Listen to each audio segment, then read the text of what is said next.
Someone once told me that the quietest people in the room are often carrying the loudest inner worlds.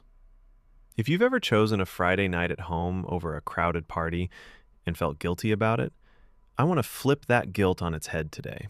Because what if your need for stillness isn't a flaw? What if it's a feature of how your brain is built? Today, we're going deep into the psychology of homebodies, why you're wired this way, what it says about your emotional intelligence, and the one uncomfortable question you need to ask to make sure your safe space isn't slowly becoming a cage.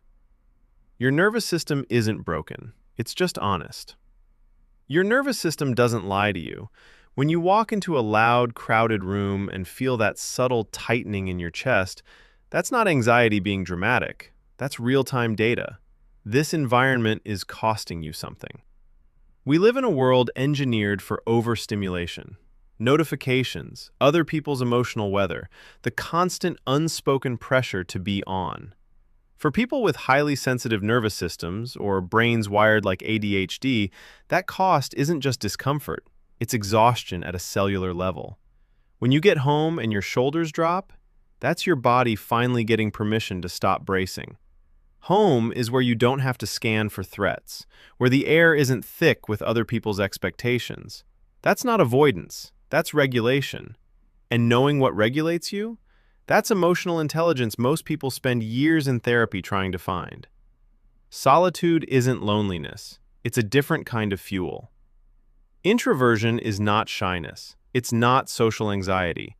It means your energy economy works differently. Extroverts are solar panels. They charge in the crowd and the noise. But if you're more introverted, you're a battery that charges in the dark, in the quiet. And if you unconsciously read every room you walk into, noticing micro-expressions, feeling tension before anyone speaks, your brain isn't just experiencing a social situation, it's processing it in real time on multiple channels simultaneously. By the time you get home, you're not being antisocial. You're full. What you need isn't more stimulation. What you need is more stillness. Choosing that without apologizing is one of the most energetically intelligent things you can do. For some of you, home is the first place that ever felt safe. If you grew up in an unpredictable environment where love felt conditional or the emotional temperature of a room could change without warning, you learned to read rooms not out of curiosity, but because you had to. For you, home might genuinely be the first environment you actually control. You pick who gets through the door. You decide the lighting, the energy, the sound. That's not hiding from the world. That's building sovereignty, maybe for the first time in your life. But here's the question nobody asks. There's a difference between a home that nourishes you and a home that hides you, between choosing rest and defaulting to retreat. The same walls that protect your peace can quietly shrink your world if you're not paying attention. So ask yourself honestly, am I staying in because I'm filling up or because I'm afraid of what happens if I'm truly seen? You can be a homebody and still be growing. You can love stillness and still build a life that's expansive. Comfort was never the destination. It was the foundation, a launch pad, not a ceiling. The most quietly powerful people I've ever known are homebodies.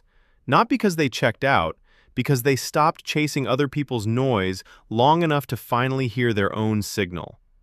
They're not missing out, they're curating. Stop measuring your mental health by how often you go out. Measure it by something more honest, how well you know what you need. Ask yourself regularly, what does my nervous system actually need right now? Not what looks good, not what other people do, what you need. That question, answered honestly, will do more for your life than any social calendar ever could. I'll see you in the next one.